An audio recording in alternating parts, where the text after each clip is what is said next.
I want to welcome everyone. Welcome this final day of September, Joko, as we want to have a culminating conversation on the role of media, and particularly the role of media in the project of liberation.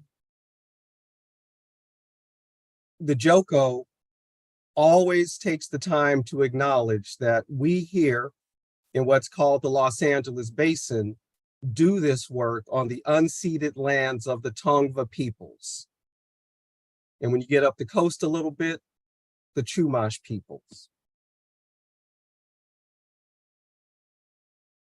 Today, we are welcoming Jackie Lukman, and we're welcoming forward again Jared Ball and Tandasizwe Chimaringa to discuss media and the common consciousness.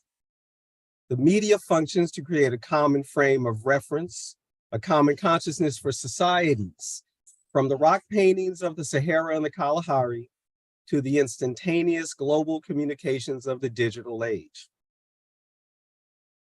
As societies grow larger, face-to-face, interpersonal exchange is truncated, and this function becomes critical. We rely on media mechanisms to select, show, and interpret world events and to indicate what is to be done about those events.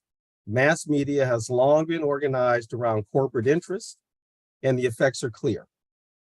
Commodity fetishism, individualism, social alienation, and the proliferation of stereotypes. All of these maintain neocolonial power relations and groom publics to treat ideas, information, and popular culture as mere commodities. As we envision the world we want, we must explore how media can emancipate publics to instead create an in common, humane, and generative social consciousness. And this is what we are approaching today with our distinguished guests. So we have joining us today, Jackie Lukman. Jackie Lukman is coordinator for the Washington, D.C. Citywide Alliance, co-coordinator of the Mid-Atlantic region, and member of the coordinating committee of the Black Alliance for Peace. She is also the co-host of the daily radio show By Any Means Necessary on Radio Sputnik. Host of Lukman Nation on Black Power Media on YouTube, and a member of the Board of Social Action of Plymouth Congregational United Church of Christ in Washington, D.C. Jacqueline is a Pan-Africanist, an anti-capitalist, anti-imperialist organizer focusing on commentary, analysis, and political education of domestic and international politics affecting the working classes, poor, and colonized peoples. Again, we are welcoming forward again Jared A. Ball, a professor of communication and Africana studies at Morgan State University in Baltimore, Maryland. and author of The Myth and Propaganda of Black Buying Power from Palgrave, 2020, second edition, 2023. Ball is also host of the podcast, I Mix What I Like, co-founder of Black Power Media, which can be found at blackpowermedia.org. And his decades of emancipatory journalism, media, writing, and political work can be found at imixwhatilike.org. Ball has also been named as one of 2022's Marguerite Casey Foundation's Freedom Scholars. Congratulations. Tandisizwe Chimaringa, who we welcome forward again, is an award-winning Los Angeles-based journalist, a former assistant editor of the LA Watts Times newspaper, and a former reporter and co-anchor of the Free Speech Radio News and the KPFK Evening News. She is the author of No Doubt, The Murders of Oscar Grant, Reparations, Not Yet, A Case for Reparations and Why We Must Wait, and the soon-to-be-published Some of Us Are Brave, Interviews and Conversations with Sisters on Life, Art, and Struggle, published by Daraja Press. Welcome all. I am Brother Youssef, a member of the Joko Collective, a local educator here in Los Angeles, a cultural worker. And we are happy to have y'all here for this culminating conversation on media. As I have indicated before, and before we got formally started, as we were chatting, I am personally a consumer of all your work, right? Everyone here, longtime reader of the LA Watts Times as a Los Angeles born and raised, and just wanting to know the Black news, right? And then for a very long time, I Mix What I Like, Black Power Media, Lukman Nation, going back for years, and again, even to the Vox Union days for you, Jared. So we welcome you to have this conversation. And the first, and we really do want it to be like a conversation, less of an interview sort of thing, or even a traditional panel, right? Get in where you get in, and the idea is to have a conversation. But the first topic of conversation we want to approach is what do Black people need to know now, right? What news and information does the Black world need now? Whoever wants to jump in on that.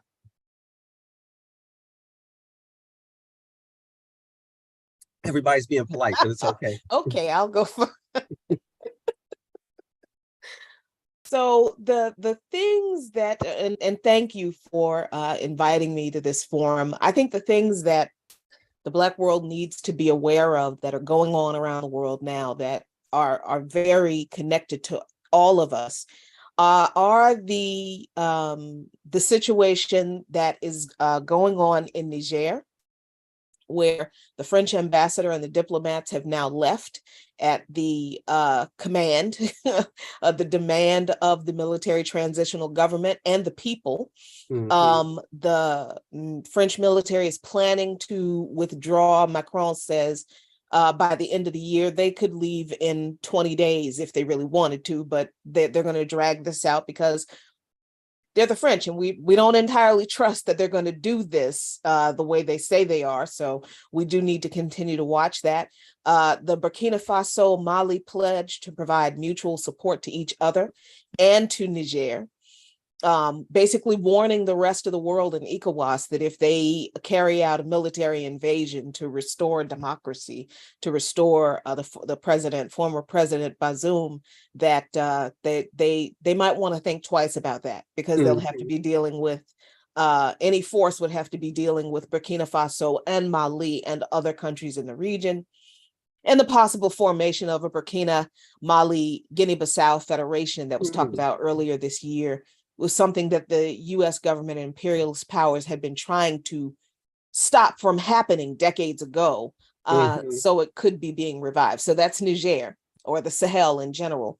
Then there's Haiti, where the Bahamas, Jamaica, Antigua, Barbuda have said they will take part in a police mission to go to Haiti and confront the gang issue. It's an invasion by another name. That the European leaders or the representatives of European countries who make up the core group are using these African and Caribbean nations to do their bidding, because it just wouldn't look right if they invaded Haiti, right? Right. Tensions between the Dominican Republic and Haiti continuing. Domestically, Cop City, not just in Atlanta, now different cities across the country are making announcements that they're planning to build their own version of Cop City. Baltimore, Maryland, Newark, New Jersey, San Pablo, California. And that's just that we know of in the past month or so. In the wake of the government shutting down at midnight tonight, it's barring a miracle, that's going to happen.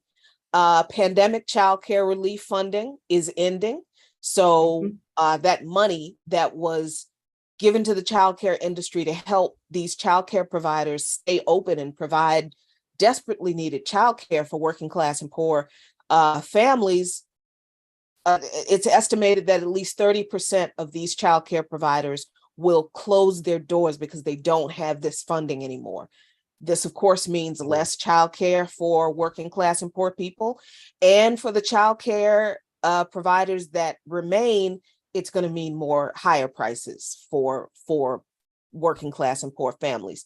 And the economy in general, every month, every quarter, every 2 or 3 months, we hear on the news that the economy added hundreds of thousands of jobs. Yeah, well, those jobs are gig jobs. They're not full-time jobs. They are not new jobs. They're mostly jobs that have been restored since the pandemic. And most of those jobs don't provide a living wage. So we're talking less than $15 an hour in most cases. All of this is happening with student loan payments restarting, SNAP benefits have been cut, people getting kicked off of Medicare, childcare is about to get more expensive. The working class and poor in this country are hurting, but the working class and poor around the world have been hurting, and we need to be in solidarity with them for all of these reasons. Yes. Anybody else want to jump in on that?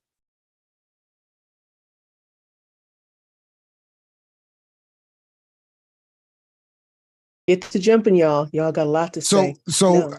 The short for me, I mean, I don't follow the daily headlines nearly as much as Jackie, and I would want to just echo that. I would want to just say in general, I think that there needs to be an increased 2 points. One, we have to be more clear and just constantly vigilant about the purpose and function of media in this society. It's psychological warfare. It's disruptive capability that those in power have always seen it as a military operation, even beyond the commercial or corporate aspects. It's a military operation. And the second one, I think, just because of the focus of my own work so much is around this, is just financial literacy from the perspective of Black radicalism and liberation. So that redefining financial literacy as liberation, as opposed to this new cottage industry that I'm learning more about, actually through my support of the work of our other colleague, Erica, who works with the Brokish podcast. I'm learning even more about this industry of financial literacy and the billions that banks and higher education are funneling to promote this global approach to poverty that is defined by the standard mainstream definition of financial literacy, which is that poor people are poor because they don't properly access the advantages and opportunities in capitalism. They don't. And just quickly, it's so ridiculous. What are the mechanisms that they use to assess people's financial literacy is how well do people know about mutual funds or other investment strategies, as if that's the reason why poverty exists and inequality exists, because we're not up to date on the latest mutual fund, hedge fund, Wall Street machinations. So those two things, that I think the greater sort of political and education analysis around the function of media, and then the assault that we're suffering under the guise of financial literacy. That's just spread, it's just rampant throughout both news and what is labeled as entertainment. So. Tandi, did you want to jump in? Yeah, apologies. I'm getting all kinds of madness going on over, saying my internet is unstable. You guys your audio drops out every now and then just for like a half a second or something. But for me, journalists are supposed to help people make an understanding of their world. Right. That's what we're told, right? We're supposed to provide information, but we also many of us have benefit of experience outside the journalism world. Some of us had other lives before we became journalists, and that adds to the context and analysis and should be a welcome part of journalism. It's usually not necessarily welcome in American journalism, but I'm not talking about American journalism. I'm talking about what Black folk need. We need to be able to make sense of our world, our wider world, what's happening overseas, and we need to make sense of what's happening in downtown LA and all the city halls and these chambers of commerce, these county commissions. We need to be able to make sense of where we are living currently, where the world is, the state of the world. How did it happen to get that way? And who's organizing and working to change it?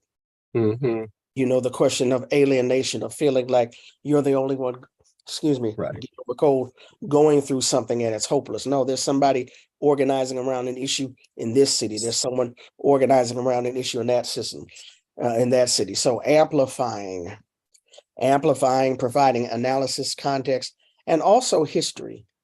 Also history. Why are we repeating certain things? Why are we reinventing wheels? And because you are an oppressed people, you utilize everything at your disposal. School is not the only place you can learn. Right. And it's also often a site of injury and miseducation, which is why you have Saturday schools, which is why you have freedom schools. The media can also teach. That's what Mother Ida B. Wells said. Use the media to teach. So the fact that we have a Black power media is wonderful. It's a platform that has allowed other voices to come in. It's steadily growing. There's always going to be a need for Black media. Always going to, whether it's the LA Sentinel, the LA Watch Times, whether it's BET, Roland Martin Unfiltered, Black power media. Now, what these particular entities do, how they do it, is up for not only discussion, it's up for critique. But the fact that we are all here, we are all necessary, we are all needed, we will continue to be needed. So, Tasha, your hand is up. You wanted to jump in? Yeah. Yeah, because I actually wanted to ask folks to build on this piece, right? How to reconnect with the masses of us who are largely, quote unquote, uninitiated into these conversations, right? And into these concepts. And so my question is two-part. What are some fundamental ideas that you might say, like when Jackie was talking about the Niger situation, Cop City situation, economy? What are some fundamental ideas people need to understand to even be able to understand a conversation about these topics, right? Do we need basics in colonialism, basics in, as Tandi mentioned, the histories of, right? So key terms, related to these things that folks have mentioned. Key ideas that people need, our uninitiated folks, our community, our cousins, our friends, our family need to understand before they can even properly engage what's coming through radical media. My second piece is, I'm gonna leave that. I'm gonna put that out and then come back to my second piece at another time. Okay. Anybody have a response for Tasha?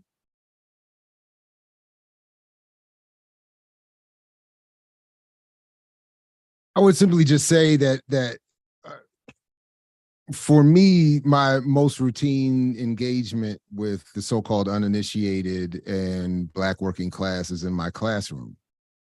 And where I always start is with a conversation around trying to just be honest about what people think that they know.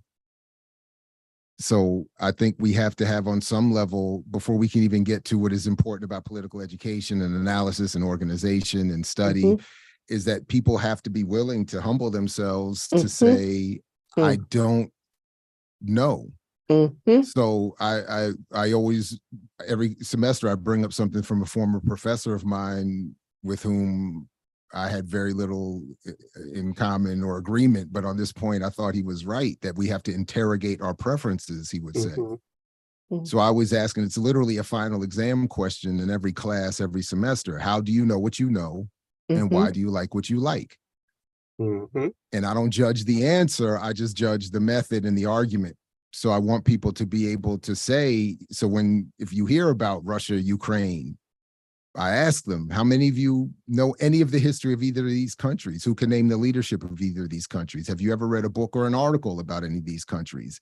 Was the first time you heard about any of these countries when the news started reporting this conflict? And if people can start acknowledging, yeah, you know what, I really didn't know. I think we've made a major breakthrough, because then you can start to say, well, then you have to think critically about who's filling your head with what information.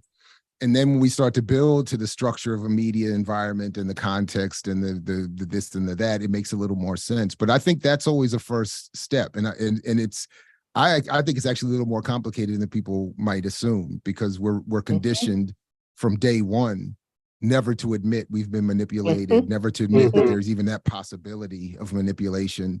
And it's very difficult for anyone to say publicly, I don't know something, even when you're a student in a class where that would be expected. Absolutely. Right. Where that So,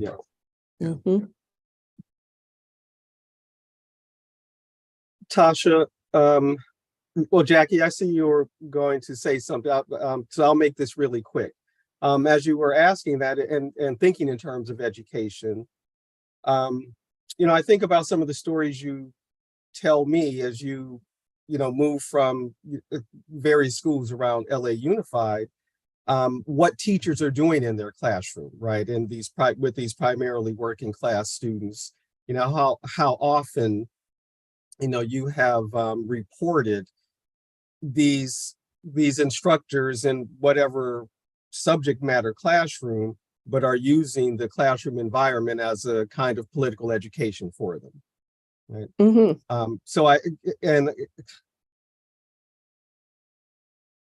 There are all these insurgent spaces around that I'm struck, right, as someone who primarily is working with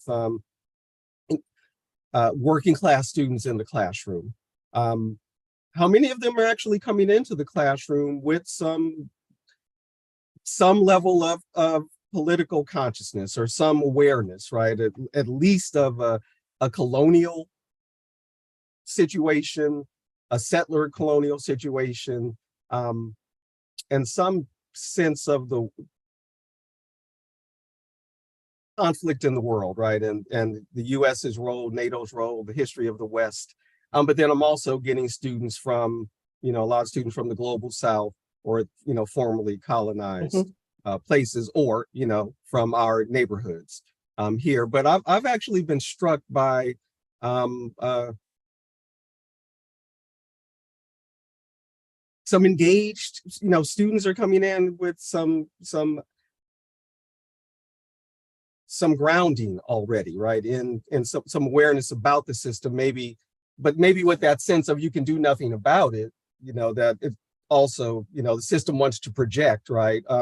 What's her name? Tina, there is no alternative. Margaret Thatcher, there's always an alternative. But that it wants to promote itself as there is no alternative, right? This is the system. What was his name? I can't remember his name, but the end of history. I'm gonna, mess up the Japanese American scholar's name. Now Fukuyama, is it? Yeah, that's him. Thank you. But no, right? Only from a certain point of view. So actually, I've been encouraged by and not only students seeming to come in with some fundamental understanding, and then their willingness, right? Their willingness to engage it, and to engage the type of question that you're asking, your students, Jared, about how do you know what you know? Where's this? Why do you like what you like, right? What makes it popular? Did you really like it the first time you heard it, saw it, whatever, right? Jackie, thank you for waiting for me. No, I appreciate that, because it kind of changes what I was going to say a little bit. I think that the younger generation of folks are a little bit more open to having those really key introductory engagements that Jared talked about, which are great. So I think, and that's not, universal, it's not across the board, because, people in general, I think, particularly in this country, we don't like to say these three magic words, I don't know. It's like a very bizarre cultural kind of thing where we don't like to admit that there are things we don't know. It's ridiculous. It gets us into a lot of trouble, but I think that is a part of the indoctrination, like, because we are American, we're supposed to know, we're supposed to be the experts on all the things, right? Without realizing that we are probably the most indoctrinated people on the planet. And Black people are the most propagandized people of Americans, I think, in this country.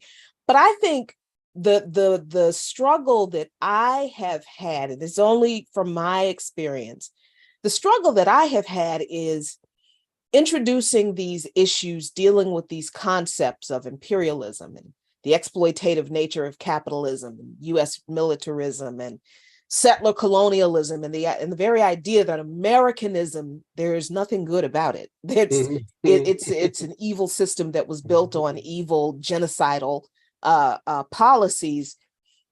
That's a very hard conversation to have with people who are older.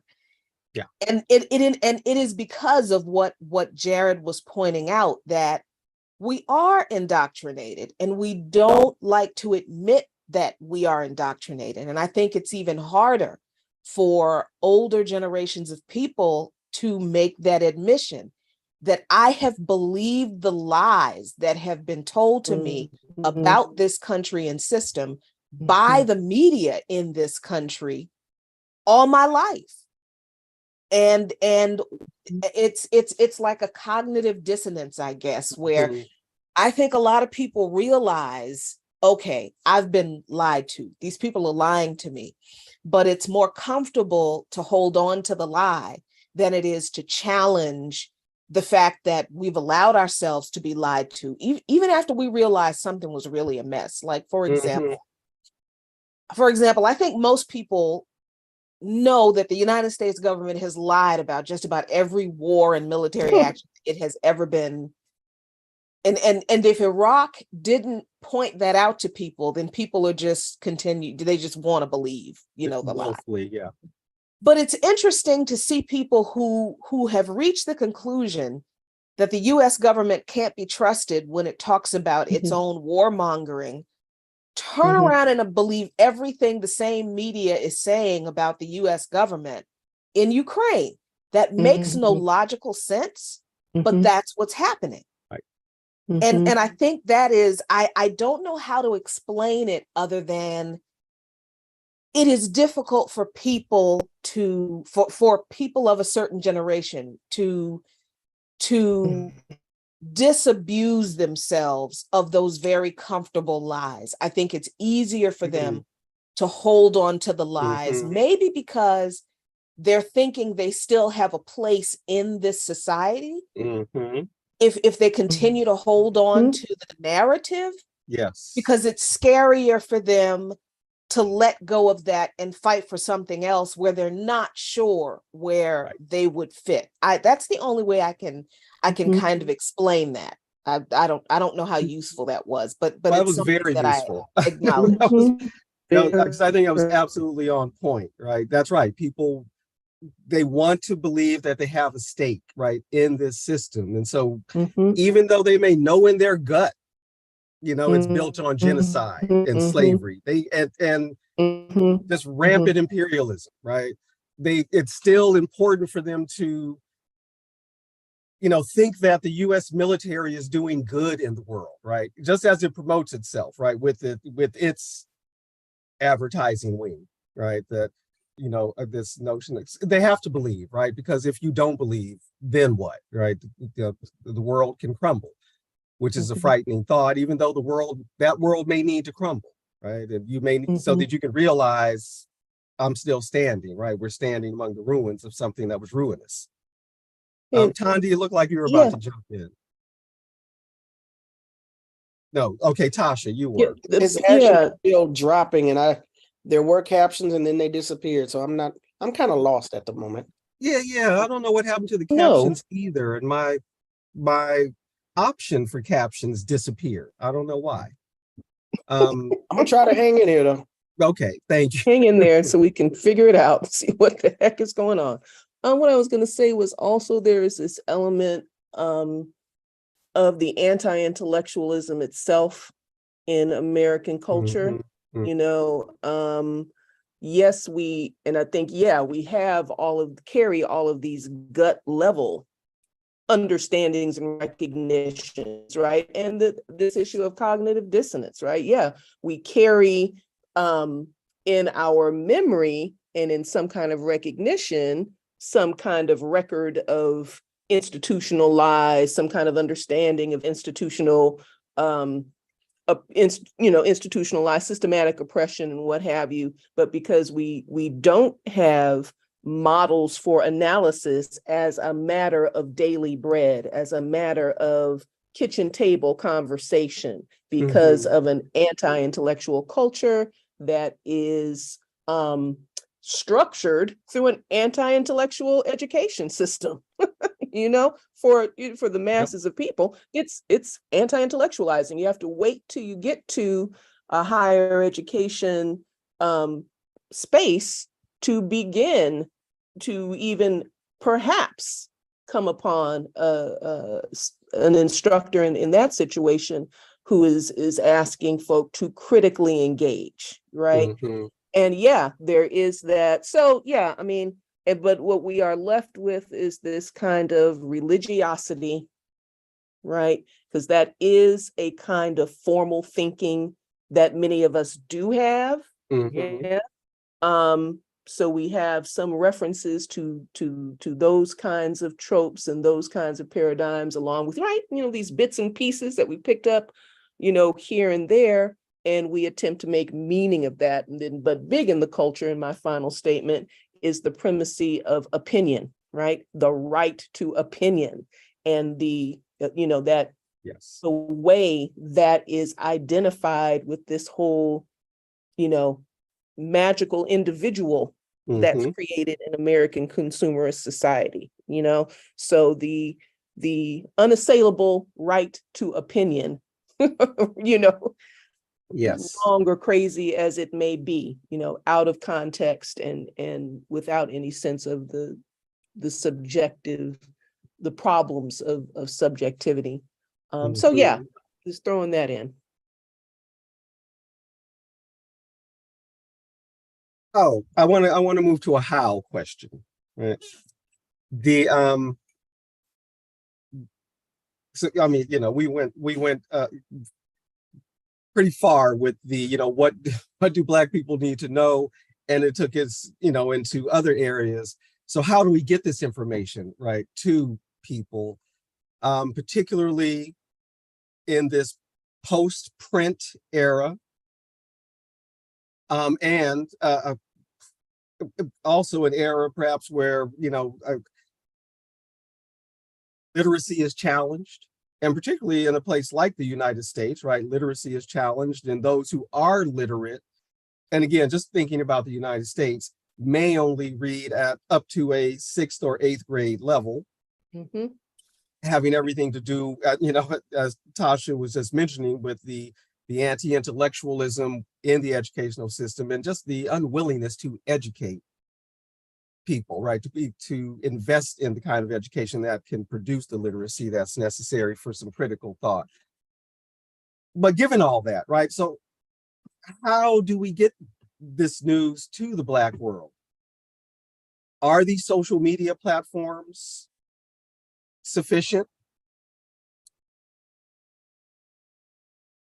The Africa channel, right? The cable systems and whatnot. They have, there are two news programs that I'm most familiar with.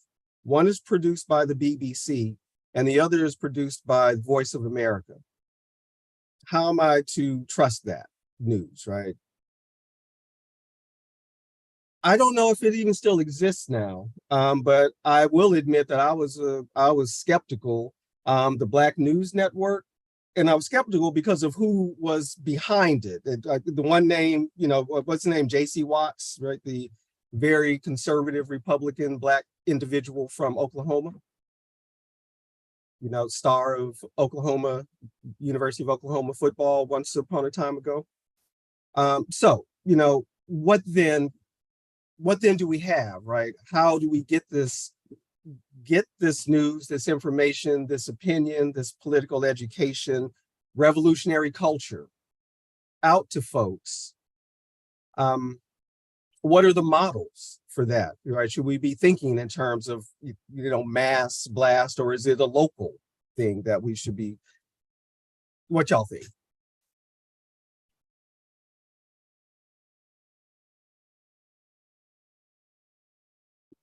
My thing is we got to use it all. We have to continue to use print, but we all continue to use radio. But, social media, the internet is here. How do we take advantage of it? First of all, and, Jared can give us more analysis and context in terms of its creation and the influence, or should I say the hand of the military. But at the same time, I don't think it's something we can ignore. So we have to come up with, how do we engage it? What are we talking about? We got videos on TikTok up to it used to be 15 seconds, 30 seconds, then 3 minutes. It may have lengthened. Instagram, you can utilize videos. Facebook, you can utilize videos. Of course, we have YouTube. When YouTube first started out, broadcast yourself, people were simply recording the audio. I remember some people recording the audio from vinyl that may not have had a music video, and just uploading that to YouTube. And you have people who, like, I would only listen to the radio when I was on the radio. I would listen to the radio in my car. Once I come into the house, I'm dealing with computer and TV. So I'm not listening to the radio unless somebody calls me and tells me turn on the radio, right? Television, or should I say, YouTube is at a point now where you've got full broadcasts. What's my dude's name? Indisputable. The Young Turks. Full alternative independent news broadcast on YouTube, which sprang up in 2003, 4, 5. So figuring out a way to utilize these channels, it has to be visually enticing. I saw a sister, they've got a podcast called Sisters Who Kill. And her little 3-minute video popped up on my Instagram. She was talking about Assata Shakur. So of course, my first thing was, wait a minute, Assata ain't killed nobody. She explained later, because Assata had been accused of murder. That's why she included her in the podcast. And in 3 minutes, she broke down the whole Assata Shakur thing. I was like, oh, girl. So when these social media products, TikTok, Instagram, when we produce something on these channels, you got to share the link. You got to send out the link. You got to talk about the link. You got to talk about that project. And for organizations in particular, and this usually happens with individuals more than organizations, but there are some people out there in the world who think that media is organizing. It's not. Media should be a part of a good organizing plan. But media is not organizing. Media allows you to reach a critical mass of people in a short amount of time, but that's not organizing. But media needs to be a critical part of any organizing plan, amplifying the work that you're doing, but also utilizing it in terms of political education, getting your point of view out there. The Black Panther Party had a newspaper that went all over the US and other parts of the world. Robert F. Williams and Mabel Williams had to flee North Carolina, go to Cuba, and now they're broadcasting from Cuba, and their broadcast is able to be heard in the southeastern US and the eastern seaboard. So they're still able to continue doing their work and providing analysis. Now they're in another country. So now they're providing an analysis of imperialism, of neocolonialism, of what's going on in the countries that they're either in, which is Cuba, the people who are coming through Cuba, and the other forms of media that Cuba gets, like from China, like from Russia. That's not the same points of information that the US, that people can get in the US. So my point being, we have to engage it all. And if we are able to come up with a strategy for it all, to not only keep us informed, but to educate us and move us forward. Yes. Does that make any sense? Oh, that made a great sense. You usually make sense, though. Jackie? Jared, was that a CD of an audio of a Robert F. Williams broadcast? So this is actually, shout out to the Freedom Archives. This is their audio. Nice. And it's outside of, I think, what you can get in a collection of academic or other writing or journalism. It's the best thing I've ever. So I highly recommend it. Shout out to the Freedom Archives. And it's always sitting right there. Great. And that is, real quick. Those are broadcasts from Radio Free Dixie on the CD. Well, not necessarily. Well, there is reference. Actually, I don't remember how much of that is on there, but it's really an audio documentary. Okay. So you hear from Robert, you hear from Mabel, but it's also, I forgot the sister's name who narrates it, but it tells their story as an audio documentary. Okay. Now I will say, just having been sent some years ago, I do like to, share that a couple years ago, I was asked to go to the National Archives for the, I think it's the Abolitionist Law Center, and on some just to look for something for them. And one of the things that they were asking me to look at was the collection that they have there of FBI surveillance of Radio Free Dixie broadcasts. So it was kind of cool to hear. I mean, it's terrible quality, but you can't rebroadcast it. But it was kind of cool to hear, and you can hear even the agents, shuffling papers and whispering as you're hearing Robert in the background broadcasting. Oh wow, there goes that. It's the new Apple iOS. Yeah, that's you, Jared. Stuff up. Yeah, it was freaking me out yesterday, but I did learn that that's what it is. So anyway, I just wanted to share that. So I look at it literally every day. So And just a real quick tidbit: the Freedom Archive started. These were folks: Lincoln Bergman, Claude Marks. What's our sister's name? The Panther, Kiilu Niasha, and some other folks. They were on the air at Pacifica, the Berkeley station, KPFA, throughout the 70s. The Pacifica Radio Archives, they capture all the audio, or supposed to capture all the audio.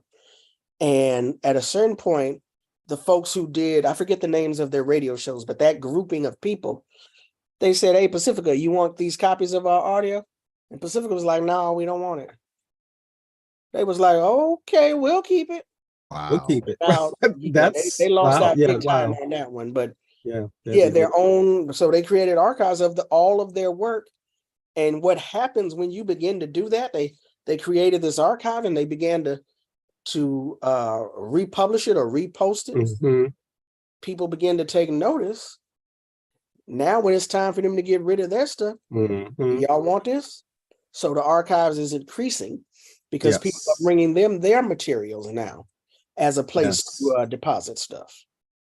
Yes. And so these are critical types of institutions, right? Freedom Archives. It puts me, and the conversation about Freedom Archives puts me in mind of the Southern California Library for Social Research, right? Here in South LA, where those kinds of documents and that history, right, of liberation struggles, progressive struggles, it is being preserved and is there for contemporary generations, right, to go study that material, study that analysis, read. They've got the full run of the Black Panther newspaper, right, at the SoCal Library, and the California Eagle, right, Charlotta Bass's, Charlotta yeah. Bass's work, and the not Pacifica, Freedom Archives. They're able to put together those documentaries, like on Robert and Mabel and on George Jackson, based upon the archival materials that they have. Yep. And they contact other people to voice particular things also. So yeah. Yes. So we used to do this thing before the pandemic hit, Liberation Cinema. Our effort, right, to intervene using film, to entertain, inform, right, politically educate, at a local community center, city property, right? What is it? Firehouse 55? Is that what it is? Something like 54. that. Mhm. 54. It's the AFIBA Center. What But you it was the talking about? AFIBA Center, Hey, exactly, right? yo, come on For now. 20 plus years, right? The AFIBA Center, where we would, do this liberation cinema thing. Third cinema at the point of exhibition. And I would always invite my students, right? And, we would,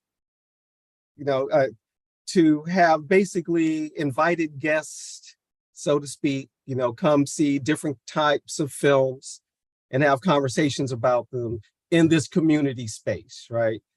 But I always wondered, because it wasn't like, any given semester, I got 100 plus students, right? 120 students or so, or something between 100 and 120 students.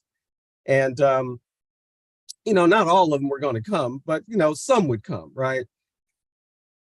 I would always think over the years, how can we reach a bigger audience, right? To see some of these types of films that you don't ordinarily get to see.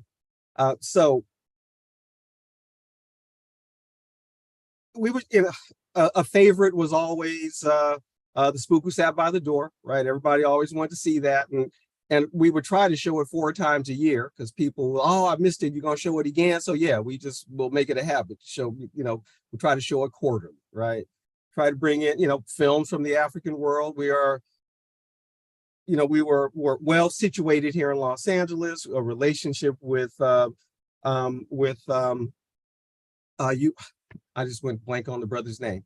Pan-African Film Festival, right? Film and Arts Festivals. Ayuko. Thank you, Ayuko Babu. I was going to get it backwards or something. Who's often very generous, with, hey, you might want to show this film, or I can hook you up with this person, try to bring in filmmakers. We were able to bring in like Ben Caldwell to talk about his film work, his film, on the assassination of, while it was, in progress, right? The assassination of Malcolm X. And, one of my, we showed all types of films, right? Documentaries, stuff we found on YouTube. Let me recommend a couple of YouTube films. The Coconut Revolution, right? It's about an hour-long and accidental documentary that chronicles this this revolutionary action in Bougainvillea, right, an island near Papua New Guinea. The coconut revolution, just do a search. It's amazing the things you can do with coconut. There's this film we found on YouTube, Cabralista, right? Cabralista, sharing, you know, the theories and life of, you know, Amilcar Cabral. We showed concerning violence, right? With the Lauryn Hill, you know, narration of the Fanon text. What is that mockumentary, The American Ruling Class, right?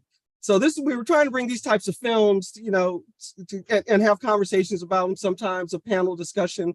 I think, Tasha, didn't you participate in the Colored Girls panel discussion, or what was it, Dark Girls? I think, yeah.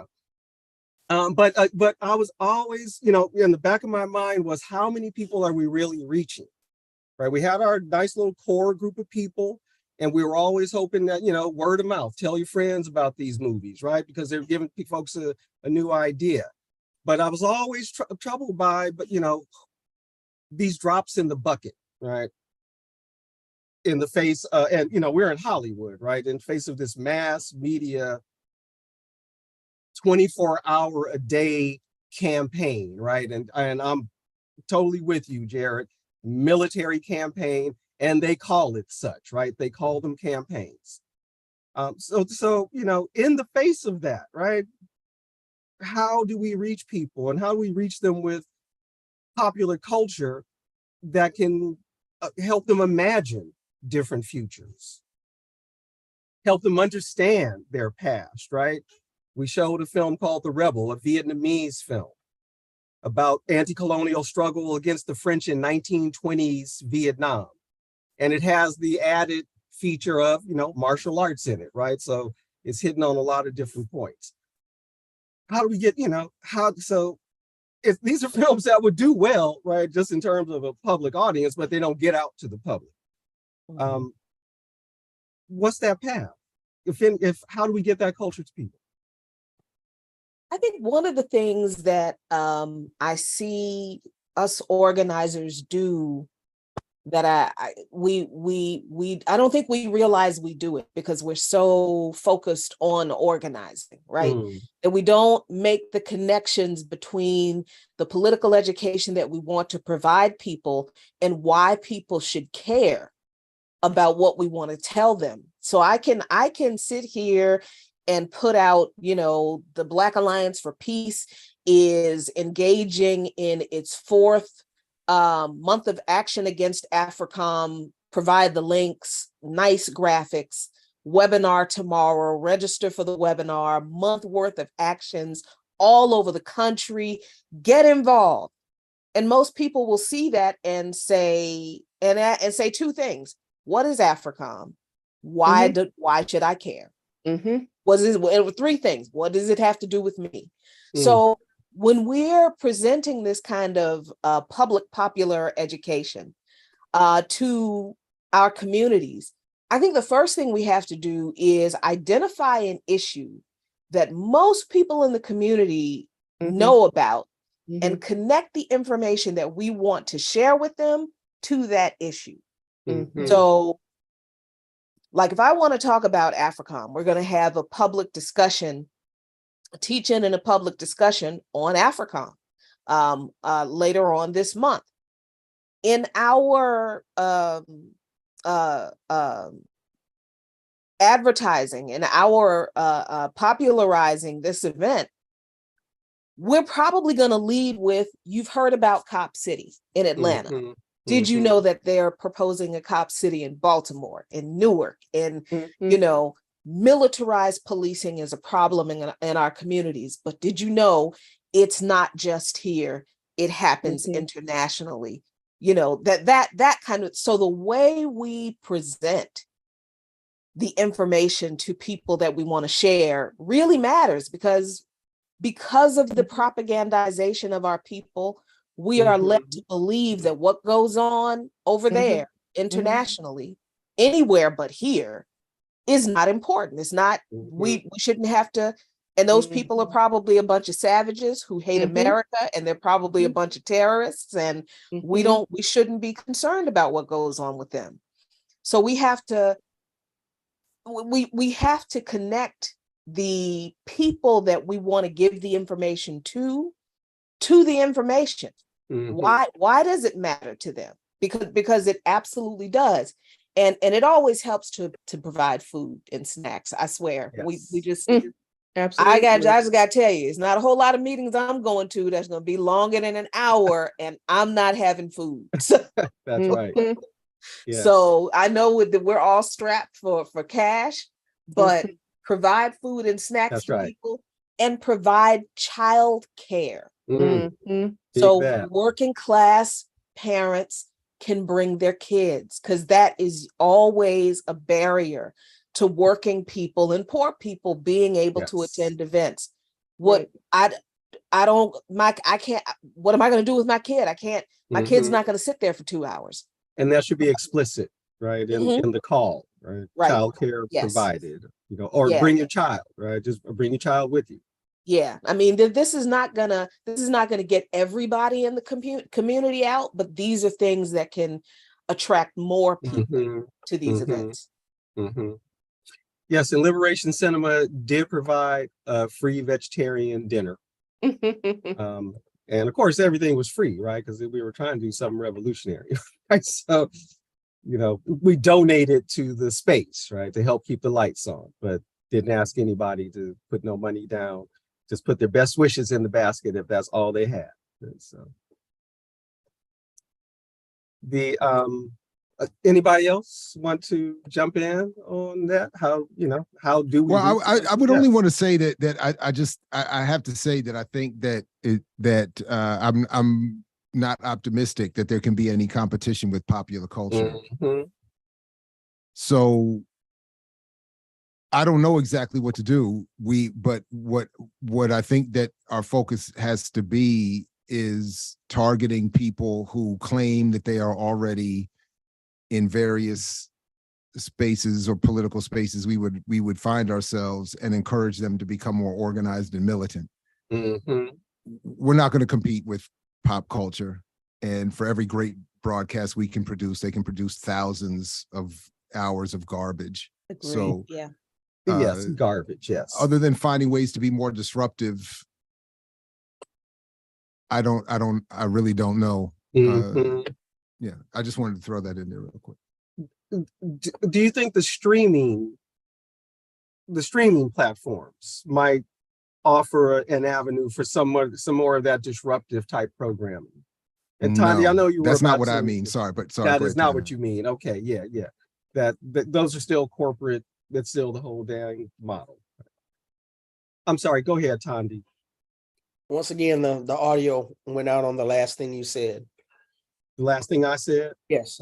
I asked Jared if he thought the streaming platforms might offer some kind of alternative. No, I mean, then what you said after that, I didn't hear that. Oh, I don't think I said too much Okay. consequential Well, after that. I know Jared don't think the streaming platforms can help. Jared can be a downer sometimes, but I love him anyway. We love him anyway. Yes. Got love for Jared, nothing but love. But because my question becomes, well, what's the point? Why are we doing what we're doing? I'm not talking about that tired, keep hope alive, hope and change. Right. I'm just saying that we're making this contribution. It's like, you're building the steps. You build the steps. This is the brick of Tandy. Yeah. What Tandy laid down. Can someone build upon it? Can someone use it? These are the bricks of Jared, the bricks of Jacqueline, the bricks of the Joko Collective. And at some point, we're going to have a finished product. I don't know when.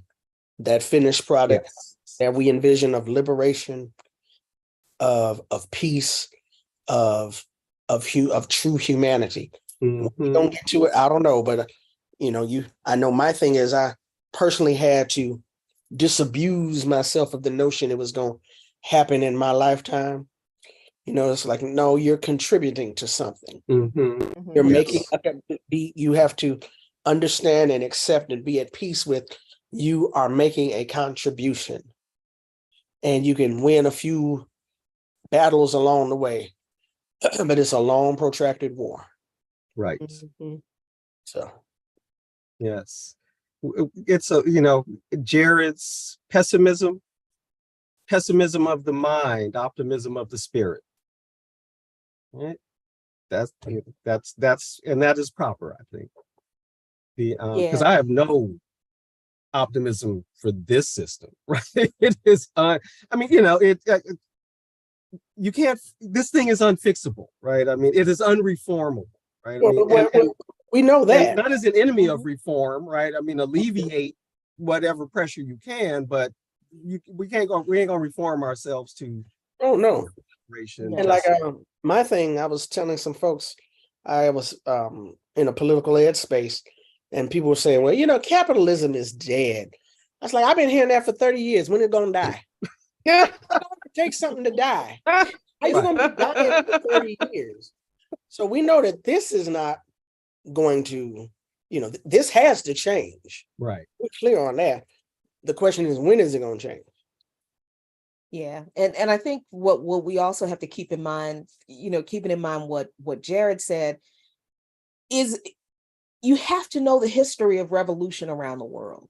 And that will, if you read it correctly, that will do two things. It will always give you a source of revolutionary optimism. And at least it does for me, even when I do feel like, man, can this system please fall in my lifetime? Can we please do a revolution? Like, can we please do some socialism up in this piece? Dang, Please, and of course I want that to happen like right now. But reading the history of revolution and revolutionary movements that have been led by the people, two things. That number one, there has been no revolution that has ever been successful that was carried out by a majority of the people in any society. The revolutions, they don't happen that way. It's always a small group of people, a small segment. Even if everybody in the society, we're thinking of enslavement, right? Nobody who was enslaved wanted to be enslaved. Right. But everybody who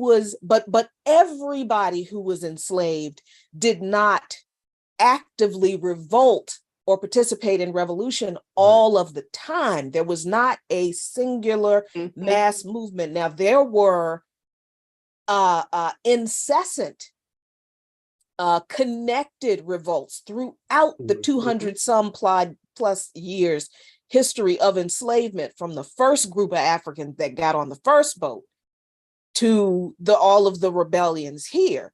But there was not a mass, like a general strike of enslaved Africans that got together, and a good 50% of the enslaved people were like, screw this, we're not doing this anymore. That didn't happen in the Congo, didn't happen in Guinea-Bissau, didn't happen in Burkina Faso, these things did not happen. It was always a small group of people. Didn't happen in Cuba. It took Fidel Castro and his revolutionary forces almost a decade to educate the peasants in the mountains before the first shot was fired, before the first gun was picked up. So when you read history and you understand that usually you're going to be working as an organizer, organizing and educating people toward a revolution, you're going to be working with a small group of people who get that something is wrong, and they're looking for an answer as to what they can do about it. And that's almost always going to be the case. We're not going to, I agree with Jared, we are not going to reach the masses of our people with our revolutionary message. We can make a dent. We can create an argument against what the popular culture is proliferating among our people. But the majority of our people they're not going to buy into it, because the popular culture is just so sexy and juicy. And And we're not sexy or juicy. We're not Mhm. sexy. Our or message juicy. is not sexy or Yes. juicy or flashy. And people don't. But we can Revolution make it scares look people. sexy and juicy. This True is enough. true. That might attract some more folks. True. That True that enough. might even attract some more people. But I think if we read history correctly, we know that we are going to be dealing with a very targeted population. Mhm. And that just needs to be the reality, and we need to build on that. So build on that. Yes. So can I just add quickly that Mhm. for because I do think that I think it's important to highlight what has already been said, that my pessimism is not meant to discourage activity.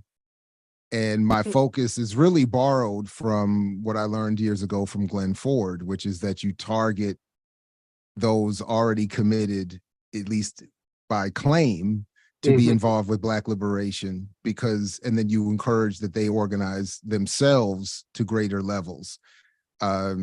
And even to Tandi's point, like I would love to see, for instance, I have a fantasy that BPM will be able to generate enough resources to create some alternative forms of storytelling, some mini documentaries, films, Mhm. even. Mhm. But the reality is, and I used to do this as in fact, I should do it again this semester with my classes, that I would have them start a film at the credit roll, Mhm. and I would just show it in class and make them sit through the entire credits, because most of us don't ever do that. Right. And the point is to make the painful realization of all the resources and people that are involved with these products. Yes. We're not going to make Excellent. a film that's going to rival the Avengers and Wakanda, and we're just not. It's never going to look that good. It's never going to sound that good. They have people whose only job is to take tens of thousands of dollars and make your video look perfect. Yes. We can't compete with that. So, but I'm convinced. In fact, I know them. If I know them, I know you all know many more. I know a handful who are brilliant at writing, acting, storytelling, filmmaking, who even with an iPhone could create a hell of a story. Yes. You're So absolutely that's right. what I would want us to be more focused on, and not with the idea that we're competing, and that we're targeting people who we already know who need our own form of entertainment Mhm. and inspiration Mhm. and news. We can't keep saying, let's go. Like, I know, some of us have this debate. I think Tandi and I just had a version of it recently. We can't just keep saying, go see Hollywood's version of Fred Hampton, and then we'll make use of it and debate it. We have to find ways of creating our own, even short films shot on an iPhone that will rival, at least in the message, not in the form, the stuff that is being made. And it's just something I think I haven't figured it out. I don't have it all worked out, but I do think we need to move more in that direction.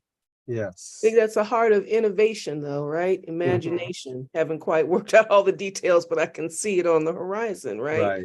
Right. And yeah, just to I think Tandi had something to say about that a bit earlier, in describing the reality of the social media form, the kind of post-literacy that we're atmosphere that we're dealing with, finding innovative ways to lean into the memification, to lean into the TikTokness, and also just referring to their just looking at Los Angeles. I don't know what other states are looking like, but looking at other cities and other states are looking like. But looking at LAUSD, right?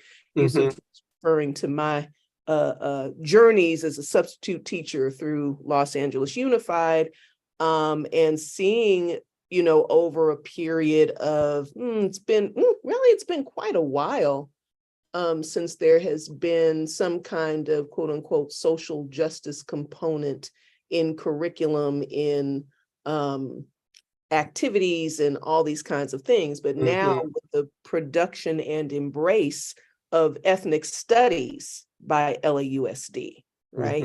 You absolutely see more radical representation of radical thinkers, radical activists, from from all these communities, very straightforward messages. So I think actually just based on that alone, however long that commitment is sustained and expanded, we're going to see, as you were saying, a crop of people, young people who are coming out ready to think in a different way, ready to think in expansive ways, ready, with a critical foundation.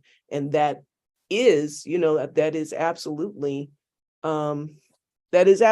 optimistic. It's absolutely optimistic. And I wonder, and folks might have a comment about this, to what extent you think, like,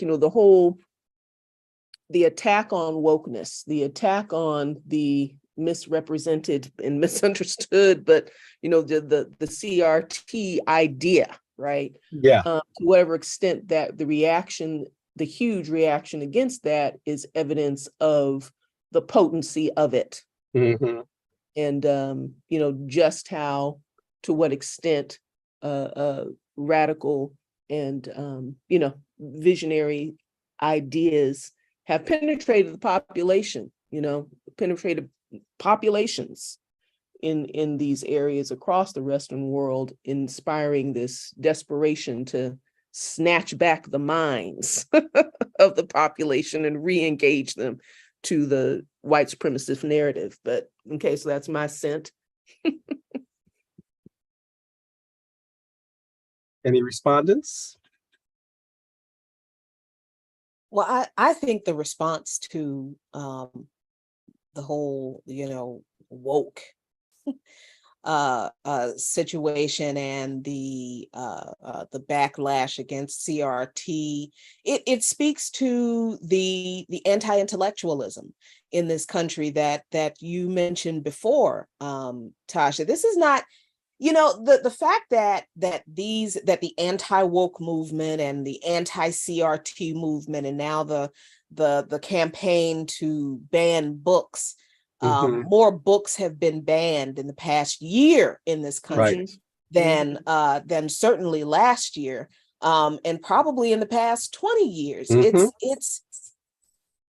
is a part of, I think, the acknowledgement that there are more people waking up to the innate injustice in this system, even if people don't understand capitalism and imperialism and all, white supremacy and settler colonialism, things like that.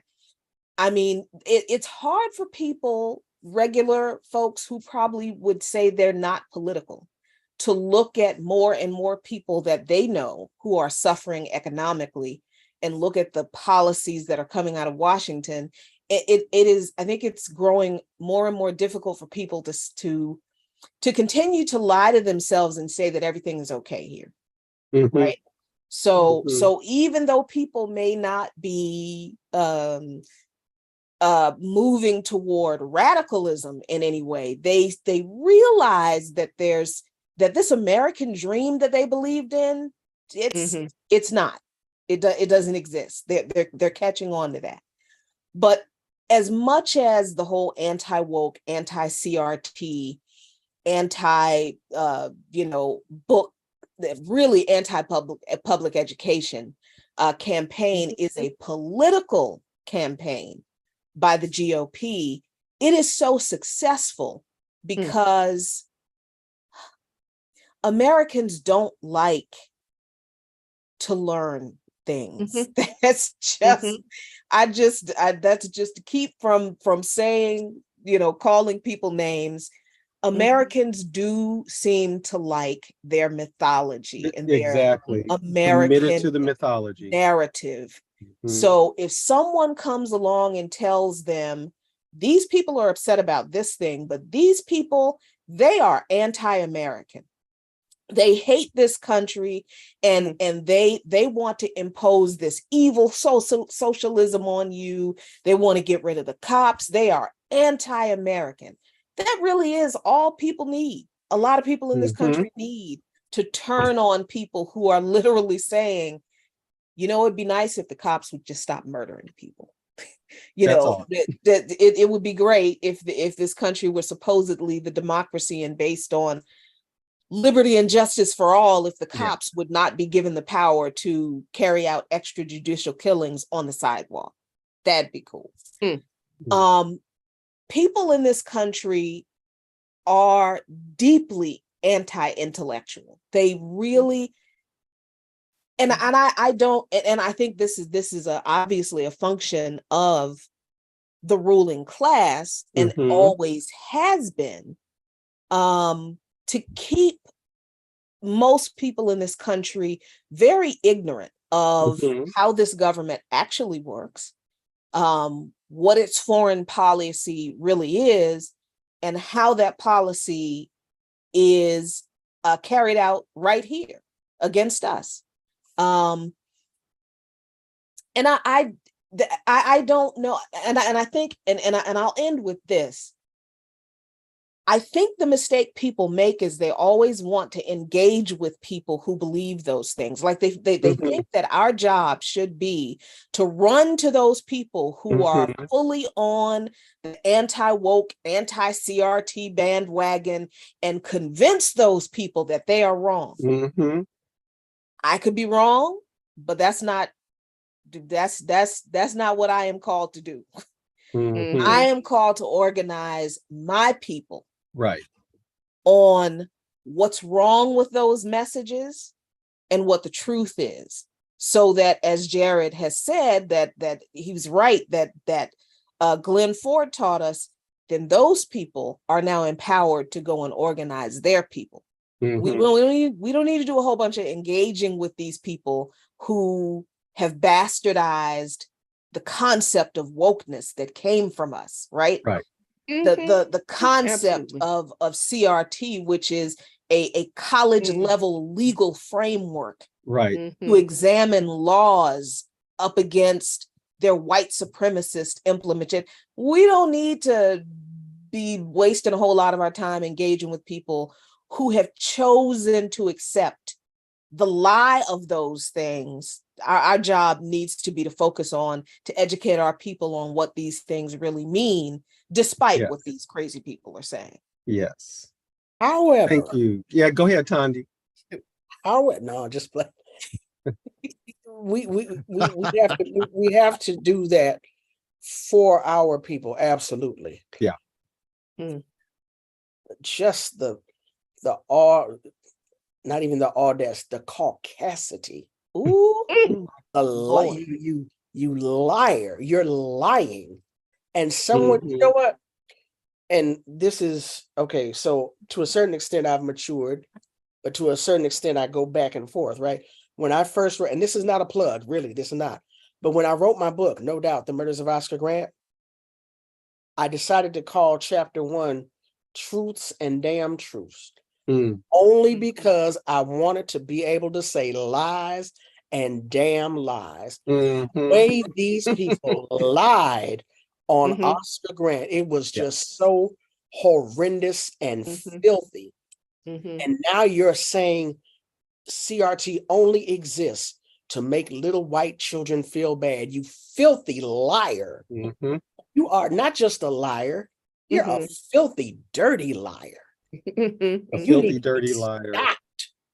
You're nasty. You need to be stopped. And that needs to be said. Yes.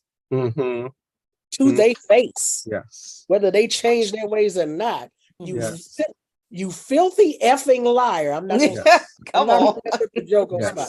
You filthy, dirty effing liar. You. Okay. Is anybody saying that, right? Is anybody saying that? And then we go back and work with our people, right? But, right, yeah. Agreed. Right. And that's because that lie is being broadcast, right? I mean, the big lie, approach, right? Just keep saying it. But that's the thing, Brother Youssef, and to Tandi's point, I agree with her. Now there needs to be, I can't do it. Because all I'm going to do is cuss. I'm just going to, the whole time, all I'm going to do is cuss. It's going to be terrible. Cuss word. All you're going to hear is you, beep, beep, beep. And then you said, and then that's some beep, beep. Yeah, that's why I can't do it to those folks. But when we look at the way corporate media reports on these things, right? You would think that if the media, as Tandy said at the beginning of the piece, that the media is supposed to inform the public. So why are not the talking heads on the so-called liberal outlets, MSNBC, CNN, the Young Turks, I guess, if we're looking at independent stuff, some of these other independent left outlets, why aren't they saying exactly what Tandy said should be said when they report on these things? Why is it that when we see the coverage on CNN or MSNBC about Ron DeSantis's eviscerating of the curriculum down in Florida as already deeply insufficient as it was, but still just doing away with that? Why didn't the media, the corporate media, or even some of the independent outlets who are bigger, who have been reporting on this story, why haven't they responded with Ron DeSantis and the GOP down in Florida and the folks on these school boards that are allowing this, they are lying. This is what CRT really is. This is where it's taught. It's not taught in public schools. It's not. And how do you ban books? How do you ban a book about Ruby Bridges talking about it makes your white kids feel bad? How do you think Ruby felt? I mean, why are we not hearing that basic repudiation of obvious damn lies from so-called liberal and independent media outlets?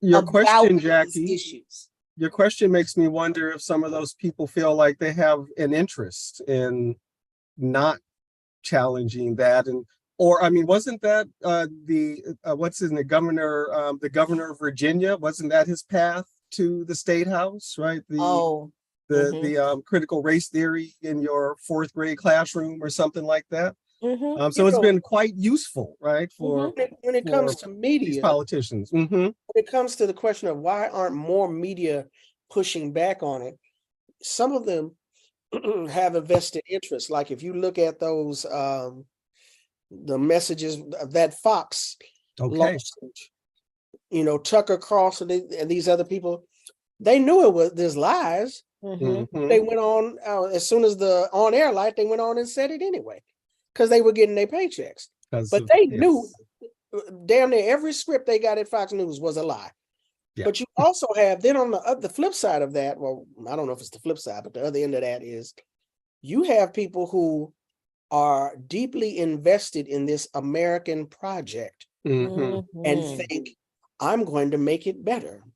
So the professional way to counter misinformation is not to get on YouTube with nappy hair and say, you a damn lie, you cracker.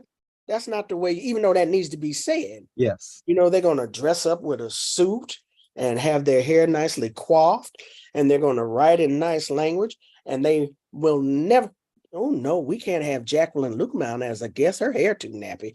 Oh, no. And okay, Jared Ball is a PhD. Let me look at his CV. Oh no, we can't have him as a guest.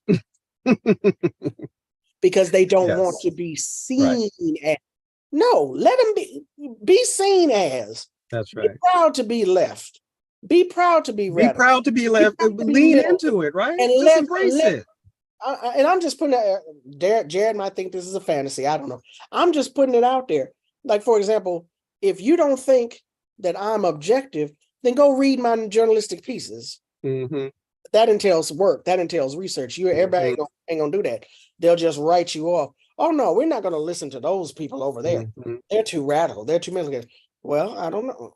I don't see any. There was a piece the other day. Actually, I just saw the New York Post, which all of our people know is a filthy rag sheet. The New York Post wrote about Fonnie Willis, the district attorney in who all of Trump's people are having these death threats about. They wrote an article on Fonnie Willis's father, John Floyd, who was a member of a different faction of the Black Panther Party here in Los Angeles.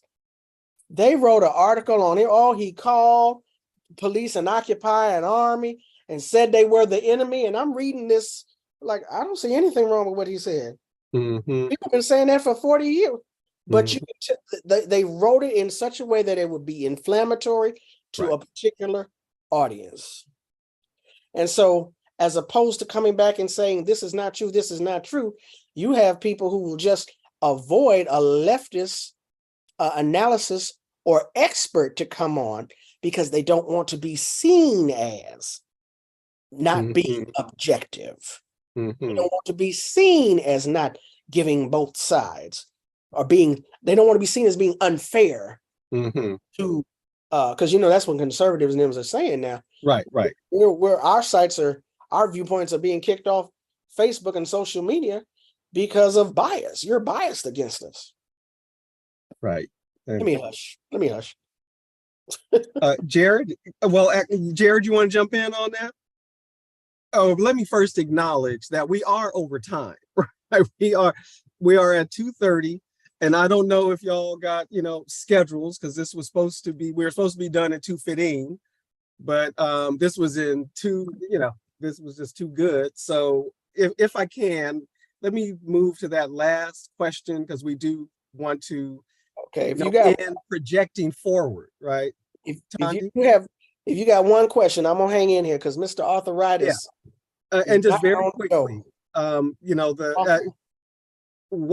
this world we want, right? The more just world, a liberated world.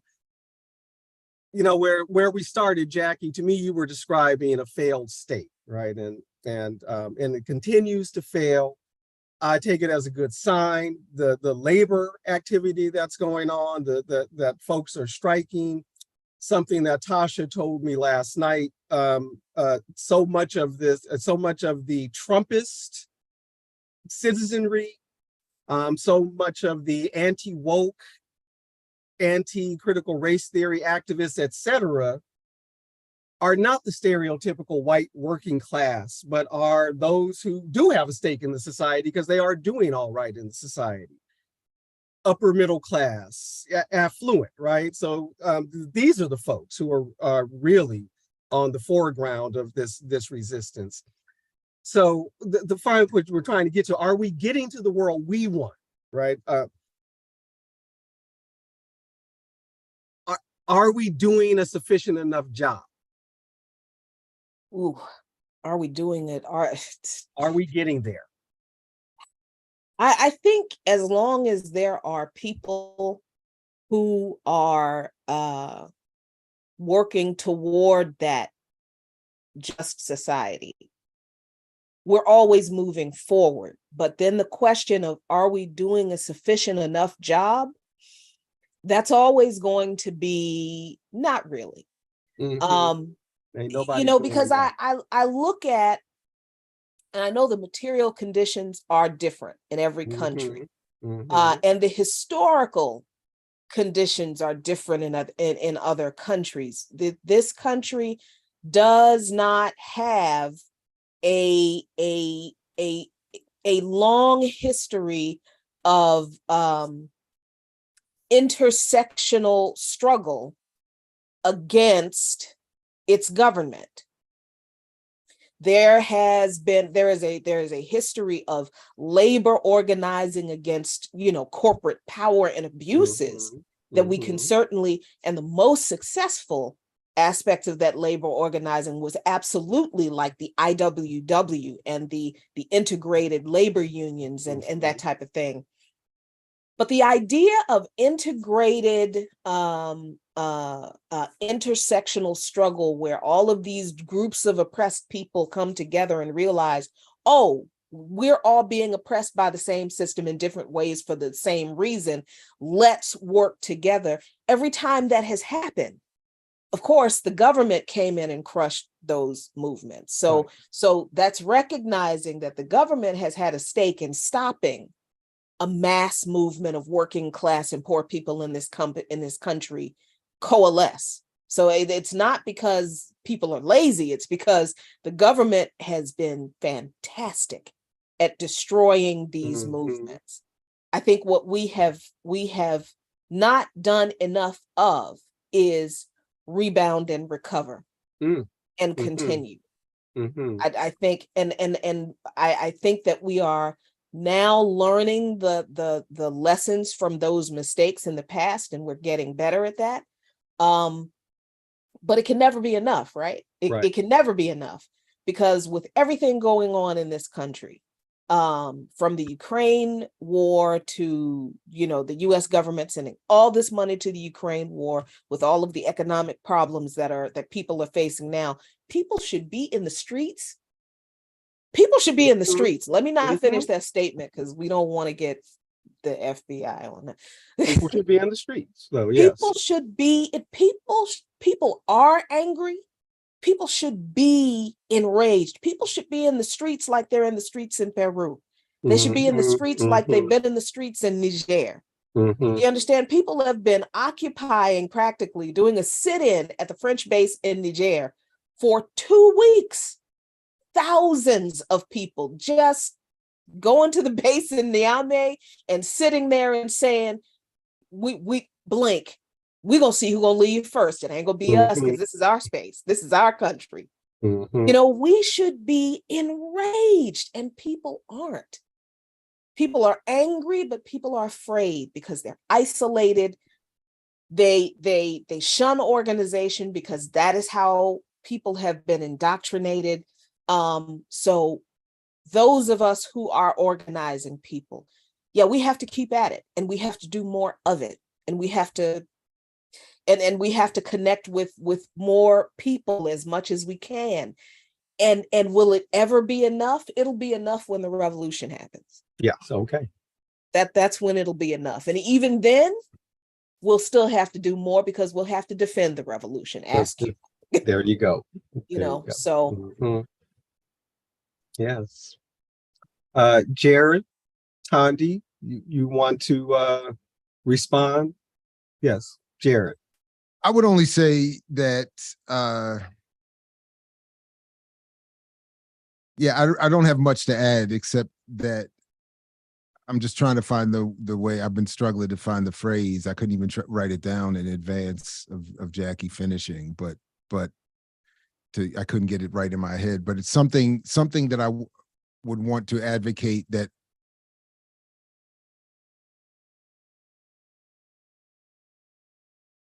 doesn't allow us to accept whatever our current levels of commitment are. That's, I guess, I Mhm. can't find the right way of putting it, but Mhm. Jackie's point is right. None of us are doing enough. And those of us, I'll just speak about myself. I'm incredibly self-critical. I don't about how to overcome fears and tendencies related to family, to feelings of inability to secure the home, as one wants to increase their radicalism. Yeah. The older some of us get, the harder it is to maintain, even just physically, certain levels of commitment. That's Mhm. certainly Yeah. my primary issue. So it's yeah, I really don't know what else to say. So I'll just stop there and say we have to be just self-critical about our levels of commitment, and not accept Mhm. that we're ever doing enough. Yes. Thank you. Tondi, you have a final thought on that? We've heard, or it's been said, there's no such thing as try. Either you do it or you don't. Mhm. So we have to try. Either Okay. you make the revolution. Okay, there's no. We're working on it now. We're trying. Mhm. Mhm. We're making contributions. We have to continue to make the contribution. Like Jackie said, until it's done, and we'll know when it's done. Mhm. I know all of y'all, and Mila, I don't know about you, but I do remember, right, growing up in the Cold War, right, being in high school in the 70s and going to college in the 80s, and never thinking, right, in my youth that there wouldn't be a Soviet Union. And then suddenly there was not a Soviet Union, right? And conditions can change so quickly. I mean, I agree with everything that's been said. We ain't free, so no, we haven't done enough, right? But we got to keep doing, right? We got to keep doing. And conditions on the ground, right, in this country and in the empire, right? The empire is under duress. And so conditions might change tomorrow. Just even in terms of their own, and you know, the settler community, right? The settlers of the United States, their own internal contradictions. I mean, you know, there's a significant well-armed sector of them that are wanting to foment armed insurrection. So these conditions might change at any minute, and we don't know what the U.S. military is going to do if such a thing should happen, because they're totally infiltrated, or you know, they got their various true believers and that are, you know, so we will see how conditions change, the conditions we're under, as we continue to put pressure. But yes, we and to recognize what you were saying, Jacqueline, about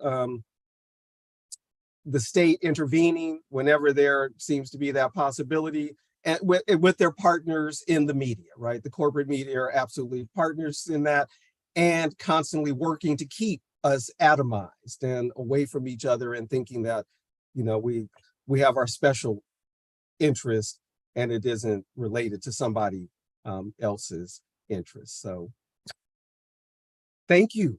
Thank all of you. Thank you for being so generous with your time, especially since we've gone over. And I mean, I could talk to y'all for hours, really, because, you know, this was wonderful. The Joko thanks you.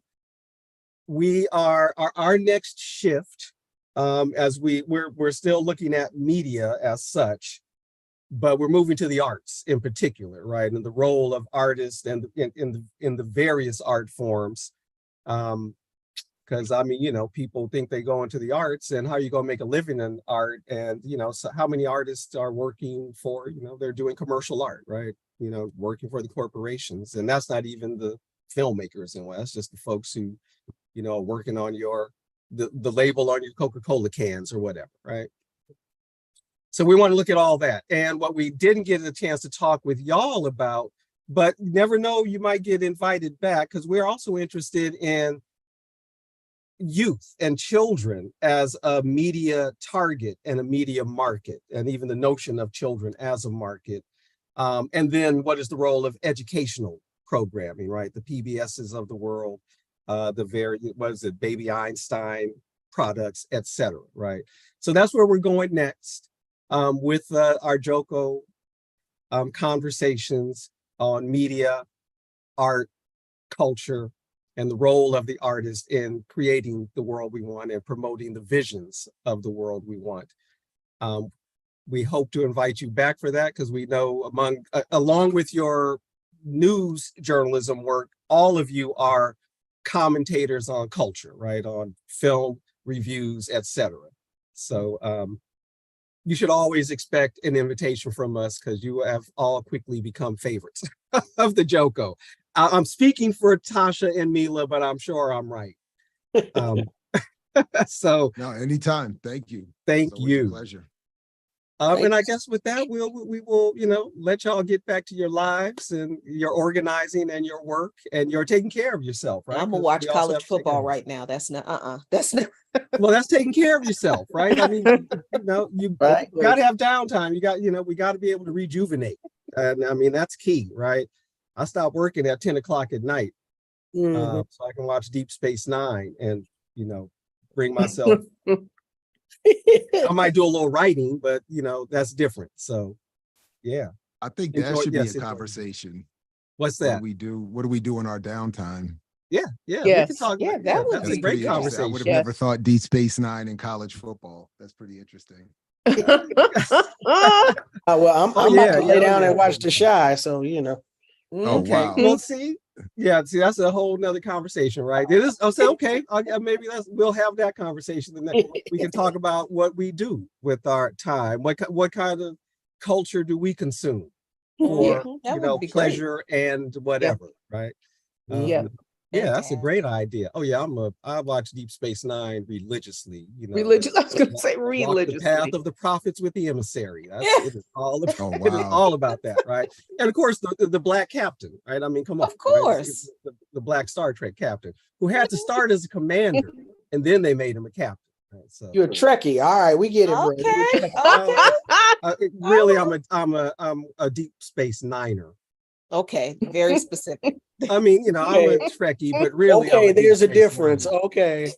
Well, we're the heretical sect, right? Because Trekkies weren't happy about Deep Space Nine. They actually, That's had true. the nerve to put like conflict within the Federation, right? And the Federation might have a secret spy organization. People didn't like that, right? That didn't go with the Roddenberry vision, right? So there's a whole They bunch really going didn't on like in that Deep black Space Nine. captain. That's really what it Say it, okay? Thank you. And all them extra. I mean, they're actually black Bajorans, right? So it's okay. And I know that was Avery, right? So anyway, yes, absolutely. Deep Space Nine. Wow. Clearly, there's a conversation to Get be Bernie had here. Casey up in that bad boy. I mean, Deep Space Nine is the lick. So anyway, all right. For all those Trekkies out there, yeah, go get your Deep Space Wow. Nine. That was fascinating. All And right, it was y'all, all I'm gonna on take tape off. Yes. and live on YouTube. Thank you Peace, all so everybody. much. Thanks again. Thank you. Thank you. Here, What a y'all. pleasure. One more thing, just a reminder. If you watch it on YouTube, subscribe, like, visit Black Power Media. Tandy, aren't you doing something called Root Work now? Yeah, Mhm. that's also on Black Power Media, but we Black also Power Media. there's All a right. local So version on KPFK. So there you go. So check folks out. Check us out with the Joko. Peace, y'all.